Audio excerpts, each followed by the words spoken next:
Bonjour et bienvenue à cette édition de la Tribune TVHR. En deuxième partie d'émission, on va parler de la dictée Richelieu qui aura un aspect fort particulier cette année avec la bataille du Fort Saint-Jean, donc un moment historique pour la municipalité. Il en sera question donc dans la dictée Richelieu. On va en parler avec deux invités en deuxième partie d'émission. Mais d'abord, tout le dossier des tarifs douaniers retient encore l'attention parce qu'il n'y a pas une journée où le président Trump ne change pas d'idée sur la tarification et ça a des impacts, bien sûr, sur les entreprises d'ici. Pour nous en parler, on a Carole Cardinal, qui est la directrice générale de NextDev, Développement économique du Haut-Richelieu. Bonjour. Bonjour. On vous avait invité pour parler un peu du rapport là, de l'aide aux entreprises, un rapport que vous avez publié pour l'année 2024. On aura l'occasion d'y revenir. Mais étant donné que vous êtes avec nous, évidemment, on n'a pas le choix de faire le point sur tout le dossier des tarifs douaniers. Donc, où on en est exactement là-dessus? Je sais qu'il y a une cellule stratégique. Vous vous réunissez, je pense, de façon hebdomadaire. Donc, si on faisait le point là, actuellement, parce qu'au moment où on fait l'entrevue et au moment de la diffusion, ça risque peut-être de changer. Absolument. Je pense qu'il faut présenter les informations puis les actions sur lesquelles on a un certain contrôle. Oui, un certain contrôle. Au niveau local, puis aussi on travaille avec les écosystèmes régionaux, puis au niveau provincial et canadien. Donc, très rapidement, moi je dirais, en tout cas en Montérégie, on a été sinon la région qui s'est structurée le plus rapidement. C'est la plus proactive? Ben oui. Dès le début février, là, la première potentielle annonce de tarifs.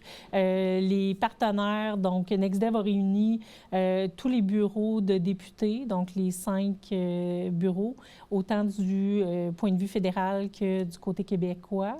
Et nos partenaires habituels, la Ville de Saint-Jean, la MRC du Haut-Richelieu, le Centre d'aide aux entreprises et la Chambre de commerce. Et on a invité aussi Service Québec, qui est un partenaire important là, au point de vue du gouvernement et au plan local. Et on a tenu une première rencontre. Rapidement, on s'est donné pour objectif de faire union, de bien informer les entreprises, mais de travailler sur quels axes? Diversification des marchés,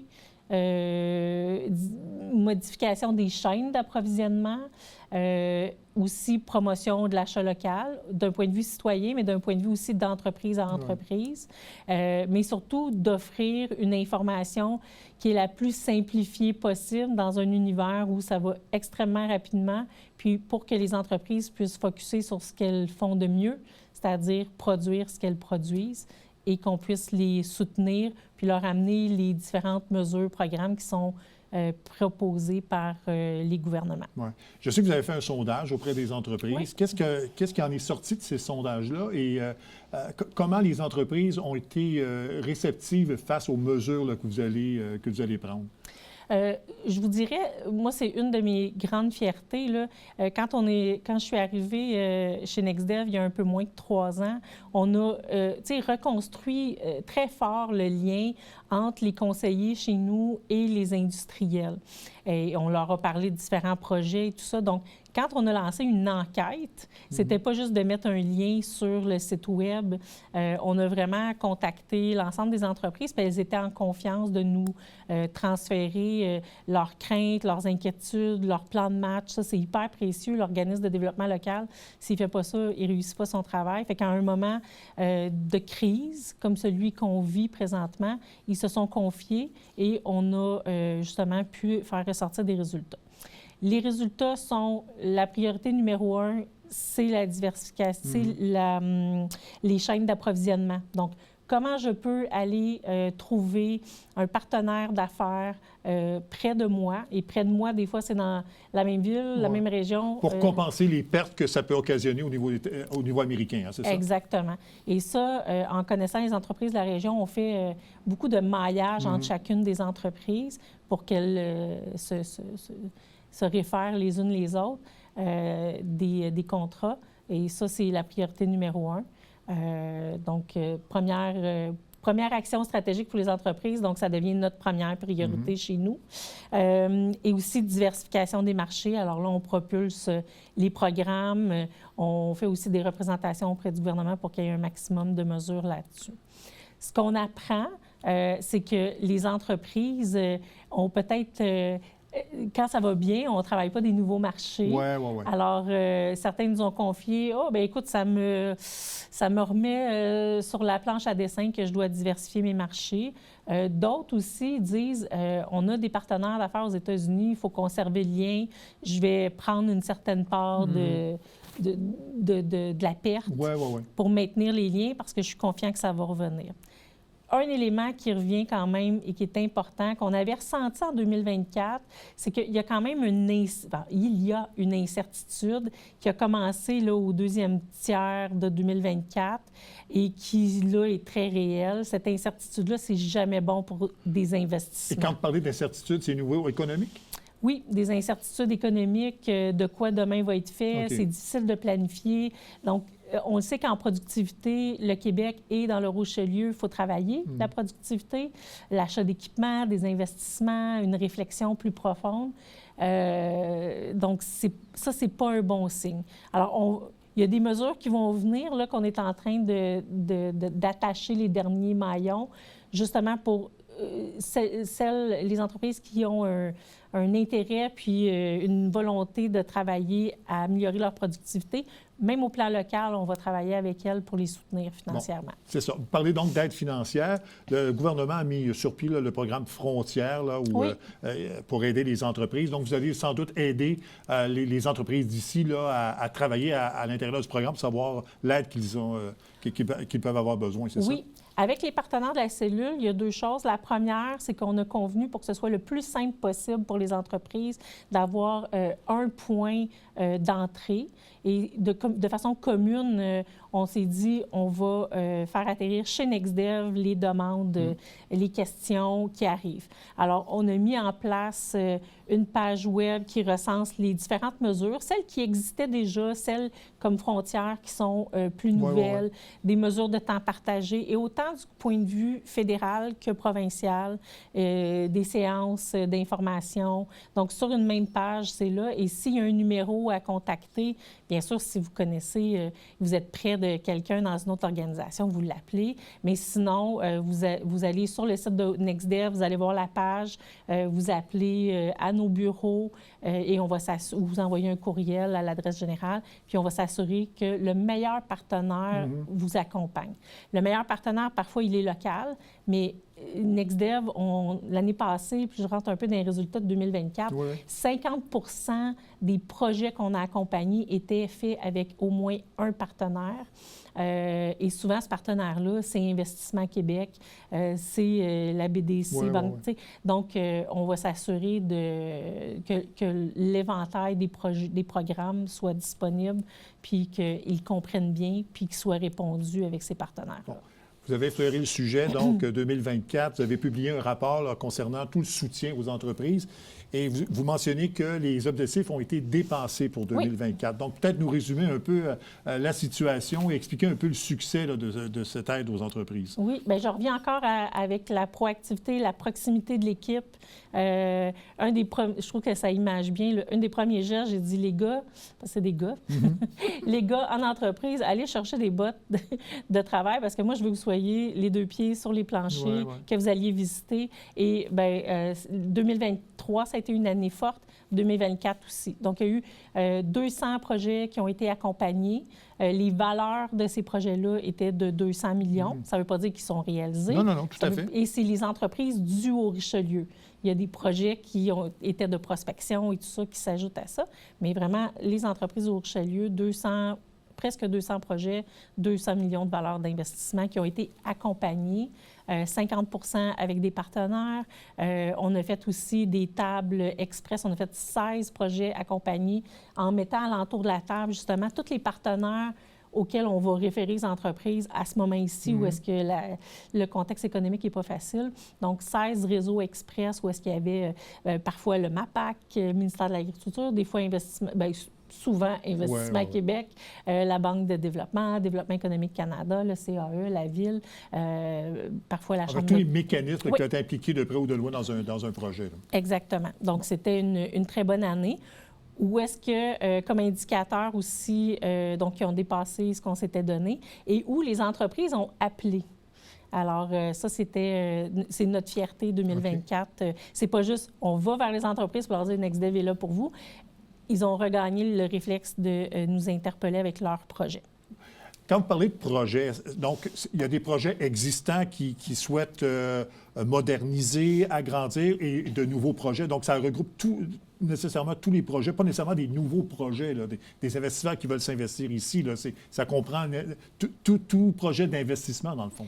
Oui, bien, quand je parle des 200 projets, c'est des projets qui sont dans nos entreprises déjà établies ici. Déjà établies. Oui. Donc, parfois, tu sais, une entreprise qui est déjà établie puis qui veut se relocaliser sur le territoire pour s'agrandir, okay. C'est un projet. Mais si c'est une entreprise qui est, parce qu'on en a eu, qui est à l'extérieur du Québec et qui vient nous visiter, on est dans de la prospection, donc c'est pas ces résultats-là. Ah bon, OK. On a notre assemblée générale qui va arriver où est-ce qu'on va présenter l'ensemble, mais ici, là, c'est les projets des entreprises. Donc, je veux m'automatiser, je veux m'agrandir, j'ai des enjeux de ressources humaines, je veux regarder financièrement, parce que NextDev, ça, c'est un des résultats, a aussi des fonds. Donc, on fait du prêt. Et l'année dernière, on relançait vraiment cette mission-là. Donc, on a prêté aussi. Là, donc, dans les projets, il y a du prêt. Et donc, ça peut être du maillage. Je me cherche d'autres fournisseurs. Je veux me diversifier.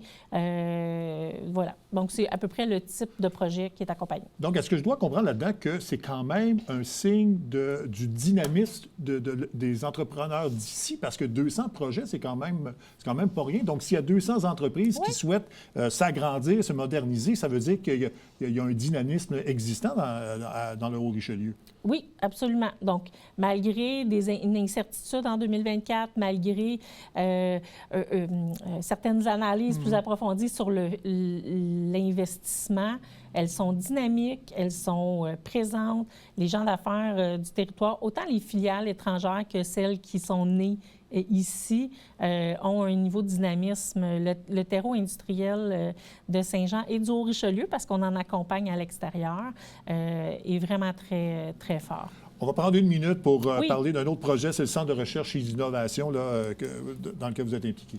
Oui, donc on est parti, dans le fond, c'est une stratégie globale de territoire de positionner le Haut-Richelieu comme un leader en sécurité et défense, sécurité civile publique. Et on est rendu à l'étape où est-ce que la semaine dernière, donc le 28 février, pour la rediffusion, on a présenté directement à la ministre de l'Économie et de l'Innovation, qui était de passage ici, notre projet de centre de recherche et celui de l'unité mixte de recherche qui est faite avec des partenaires comme l'École de technologie supérieure, qui est l'Université plus ingénierie, l'INRS, l'Institut national de recherche scientifique, le Cégep ici, le Collège militaire, 2 centres de transfert technologique. On lui a présenté notre projet global parce que notre plan d'affaires est complété. Et là, on l'a déposé aussi au ministère et on espère avoir un soutien financier du gouvernement pour le réaliser. Et ça s'intègre avec notre incubateur qui est au site de l'aéroport, au hangar 2, notre incubateur où on accueille des start-up, des jeunes pousses dans le domaine de la sécurité. Alors, on espère je pense qu'on a présenté un projet où il y a de l'investissement et de l'innovation régionale. On espère que le gouvernement va répondre présent. J'ajouterais juste que le contexte actuel, pour boucler la boucle, le contexte actuel où les budgets en sécurité et défense sont appelés à augmenter, autant au Canada qu'en Europe, il y a clairement un créneau de marché à saisir. Puis d'ailleurs, le premier ministre Legault, la veille de notre rencontre avec la ministre, a dit que parmi les priorités d'investissement, le secteur de la sécurité et défense était parmi les premiers, ce qui n'est pas traditionnel pour le gouvernement du Québec. Non, tout à fait. On espère que ça joue en notre faveur. Et juste en 15 secondes, est-ce que le fait que Saint-Jean est une ville considérée militaire peut nous aider? Bien, oui, absolument. Puis c'est un des éléments, la ministre qui était au Collège militaire, elle a pris vraiment toute conscience de l'élément garnison, et c'est clair. Autant parce qu'on est ville-garnison, mais autant parce qu'il y a des entreprises qui se sont établies ici et qui sont fortes dans ce créneau-là. C'est clair que ça nous aide. Merci beaucoup, Mme Cardinal, pour toutes ces explications. Merci. Merci, au plaisir. On fait une pause, on revient tout de suite après. Ici Louis Lemieux, votre fier député de Saint-Jean à l'Assemblée nationale du Québec et fier partenaire de TVHR, notre télévision locale. Mon bureau de comté est à votre service pour vous accompagner dans vos rapports, parfois inattendus ou surprenants avec l'État. Ne vous gênez d'ailleurs surtout pas pour m'appeler ou m'écrire pour réagir ou en savoir davantage sur les décisions et les actions de votre gouvernement. Salut, ici Alexandre Baudouin. Et François Trépanier. Hey, François, souvent les gens nous demandent quand est-ce qu'on peut vous regarder? Mais là, c'est à partir du mercredi. Mercredi, 19h, on vous fait découvrir des acteurs de l'industrie sportive locale qui se distinguent. Manquez pas ça.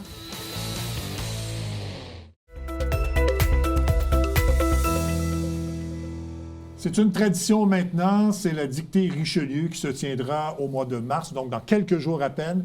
Et c'est un événement cette année parce que ça va relater un peu un pan de l'histoire de Saint-Jean-sur-Richelieu. Et pour nous en parler, on a Jacques Charette, qui est le président du Club Richelieu-Saint-Jean, et Yves Denis, qui est le directeur du bureau du député de Saint-Jean-sur-Richelieu, Louis Lemieux. Messieurs, bonjour. Bonjour. Bonjour Mario. Bon, on va parler d'abord plus spécifiquement là, de la dictée Richelieu. C'est une tradition donc à Saint-Jean-sur-Richelieu. Peut-être nous parler un peu de l'édition de cette année là, qui sera spéciale. Oui, mais quand on parle de tradition, on remonte en 1990, la première dictée qu'on a faite. C'était un changement à partir de... On voulait arriver avec un produit nouveau. Fait qu'on est arrivé avec la dictée. Et puis, il y a eu 2 ans qu'il n'y en a pas eu. Donc, c'est notre 33e édition. Et puis, elle est dans son format traditionnel pour une partie, pour une première dictée, celle du 18 mars. Le 18 mars, c'est la dictée qui va être pour les étudiants. Élèves, je trouve mêlé entre étudiants et élèves au niveau secondaire, là. Mais je vais essayer de me faire corriger par un professeur là, lors de la dictée. Mais elle est réservée, c'est parmi les 5 écoles secondaires de la région. Quand je dis il y a l'école secondaire Marcelin Champagnat, les 2 polyvalentes, Marcel Landry, Herman Rasco, Joséphine Dandurand, ainsi que le Théberge. Non, Marieville. Saint-Césaire ne sera pas là cette année, mais Marieville, Euclide Théberge, c'est bien ça. C'est ça. Alors, chaque école devrait nous envoyer 10 finalistes qui vont participer. Comment est-ce qu'ils les sélectionnent? C'est eux, c'est soit les professeurs en français, quoi que ce soit, qui vont déterminer qui sont les meilleurs. Alors, c'est eux qui vont venir faire la dictée là, le 17 mars, laquelle dictée est écrite par Nicolas Paquin. Et puis, Nicolas est allé avec, on va en parler un petit peu plus tantôt, là, mais le fameux thème là, avec le siège qu'il y a eu à Saint-Jean-sur-Richelieu en 1775. C'est ça. Bon, ça c'est la dictée que l'on connaît depuis 33 ans maintenant. Mais cette année, on a ajouté un volet grand public. Ouais. Donc, j'imagine que c'est l'histoire qui amène, en fait, le fameux anniversaire du siège du Fort Saint-Jean qui amène justement cette nouveauté là, à la dictée Richelieu. Je vais laisser Yves en parler un petit peu plus, mais moi, ce que je peux te dire sur ça, c'est que depuis quelques années, on semblait avoir un petit peu de... Il manquait de collaboration un peu du Centre des services scolaires. OK. Pour avoir des participants à notre dictée que nous, on aimait bien et qu'on entendait dire que les écoles aimaient. Alors, depuis l'année dernière, on commençait à regarder et à dire, est-ce qu'on ne devrait pas avoir une autre dictée ouverte au public? Donc, c'est là qu'est arrivé cette année, qu'est arrivée une idée. Fait que Yves peut peut-être en dire un petit peu plus. Parce que je pense que c'est M. Louis Lemieux, je pense, qui a amené cette idée-là, là, justement, du thème et de faire une dictée grand public. En fait, ça venait de certains membres Richelieu, nous a-t-on dit. Mais au mois de décembre, M. Lemieux a eu cette idée de s'associer au Club Richelieu-Saint-Jean parce qu'on savait que cette année, en 2025, ce serait le 250e anniversaire du siège du Fort Saint-Jean, organisé par le musée du Collège militaire, la corporation du Fort Saint-Jean. Et là, il a dit, pourquoi on ne ferait pas avec le Club Richelieu, une dictée sur ce thème-là. Donc, on va diffuser l'information auprès des étudiants. On va intéresser les élèves, les parents, à cet événement, parce que c'est un événement d'importance. Ah, tout à fait, tout à fait. Septembre 1775, les Américains s'en viennent par le Richelieu et veulent faire du Canada de l'époque la 14e colonie. On jurerait qu'on est en train actuellement de je vais parler du 51e État. Là, un film semblable. Exact. Et c'est à Saint-Jean que ça s'est passé. Et n'eût été des 45 jours de résistance à Saint-Jean, ils passaient tout droit et ils s'en allaient prendre Montréal, ce qu'ils ont fait ultérieurement. mais ils pensaient juste faire des babayes. On va continuer, on prend Montréal et on s'en va prendre Québec et bingo, on devient des Américains. Ça les a retardés beaucoup, qu'il y ait un siège. Et il faut comprendre qu'ils devaient passer par les terres, parce qu'il y a des rapides, tout ça, là, donc ils devaient laisser les bateaux passer par les terres. Donc, il fallait qu'ils prennent Saint-Jean. Ils étaient partis 2000 soldats. Lorsqu'ils sont arrivés à Québec, finalement, après qu'on ait capitulé, après que Montréal ait capitulé, lorsqu'ils sont arrivés à Québec, le 31 décembre, ils étaient que 300. Et ils ont perdu et ils sont retournés chez eux. Voilà. Monsieur Lemieux, il dit il faut que ce pan-là de l'histoire soit connu. Et donc, il a décidé de s'associer et d'inviter aussi plusieurs de ses confrères députés à s'associer à la dictée du Club Richelieu.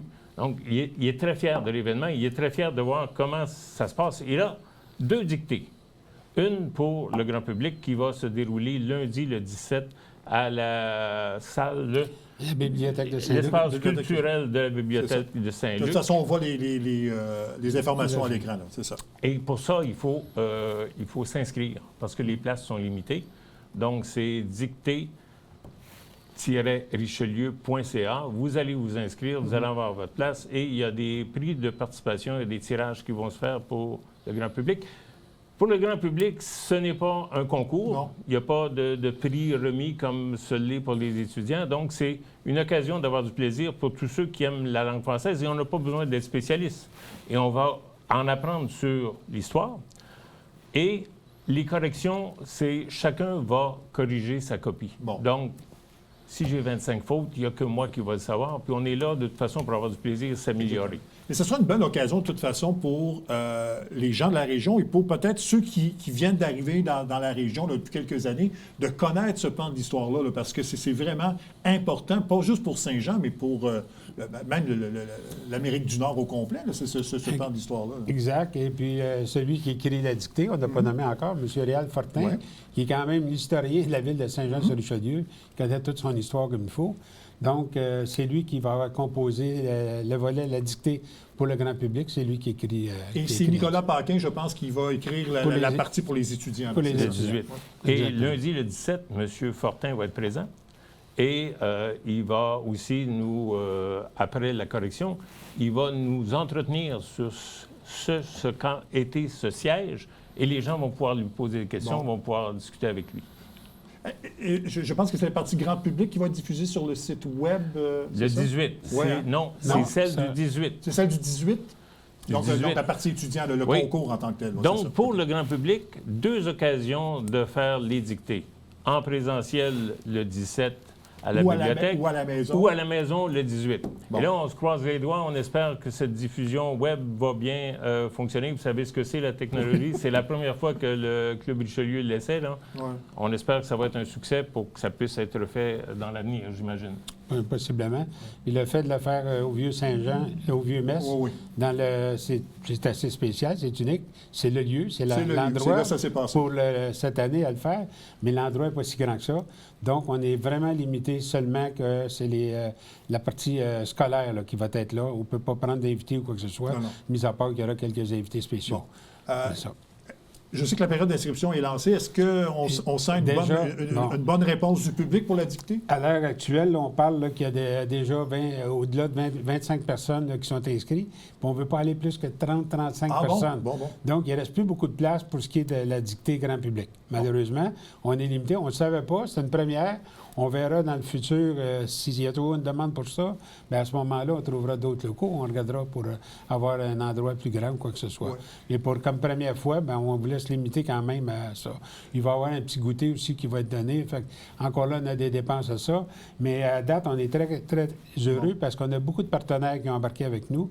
Puis autant du côté le volet avec M. Lemieux, qui a de ses... d'autres gens, soit ministres ou députés, qui voulaient contribuer à cet événement-là. Je vais ajouter, le Club Richelieu est un club apolitique, sauf que c'est vraiment une activité très unique et spéciale cette année, ce qu'on fait. Et puis, on est très fiers, on apprécie beaucoup ce que M. Lemieux a offert comme projet, comme idée, parce qu'on trouve qu'elle ne pouvait pas être mieux. Ah, non, non. Nous, on est là pour souvent le Club Richelieu, on est un club à travers l'international, ailleurs, dans le monde, et c'est un club, c'est le seul club dit club de service qui s'exprime en langue française. Donc, la dictée est toute est écrite pour nous, c'est fait pour nous. Et puis, ben là, avec l'activité qu'on a actuellement, ben, notre langue française, on va... Donc, Et ça se passe durant la semaine internationale de la francophonie. Exact. Bon. Et on a la chance quand même d'avoir la collaboration de la Corporation du Fort-Saint-Jean qui nous accueille en ces lieux-là. Les étudiants vont avoir la chance de visiter aussi le musée du Fort-Saint-Jean avant d'aller faire la dictée. Et c'est vraiment un lieu magnifique, là. Ceux qui n'ont jamais été dans le Vieux-Metz, regardez ça en direct à la télé, là. C'est magnifique. C'est Alors, vraiment... ça va être diffusé en direct sur la page Facebook de M. Louis Lemieux, député. Et ça va être repris également en direct sur la page Facebook du Club Richelieu Saint-Jean. Donc, deux endroits endroits. pour regarder ça. On va prendre une minute, M. Charette, pour parler. Vous êtes donc de retour à la présidence du Club Richelieu depuis quelque temps à peine. Là. Moi, j'étais président en 89-90. À l'époque, il y avait suffisamment de Richelieu pour dire qu'une fois par année, on pouvait changer. On arrivait avec une nouvelle présidence, un nouveau membre du club qui représentait le club. Depuis quelques années, puis malheureusement, je ne veux plus en parler, mais on en parle encore parce que c'est la période de la COVID fait mal au club de service. Le club Richelieu n'a pas passé à côté de ça. Nous autres aussi, on a été affectés par ça. Alors, il y a Richelieu, Jacques Ouellette, qui a tenu le fort, on va le dire comme ça, mais que ça a rapport avec... mais il a tenu le fort pour le club Richelieu pendant ces années-là. Et suite à ça, Jacques avait fait un excellent travail après 4-5 ans. Lui aussi, il avait déjà été président dans les années... au début des années 2000, je ne sais pas trop. Donc, là, s'il n'y avait personne, je pense qu'on aurait fermé le club. Moi, j'ai dit, je me dois... Le club Richelieu, c'est mon cœur est là. Ça va faire 50 ans à l'automne que je suis membre actif du club Richelieu. Fait que j'ai dit non, on continue. Alors, j'ai rassemblé les gens qui voulaient encore du Club Richelieu à Saint-Jean. Et puis, nous voilà aujourd'hui qu'on a quand même ces deux belles dictées-là.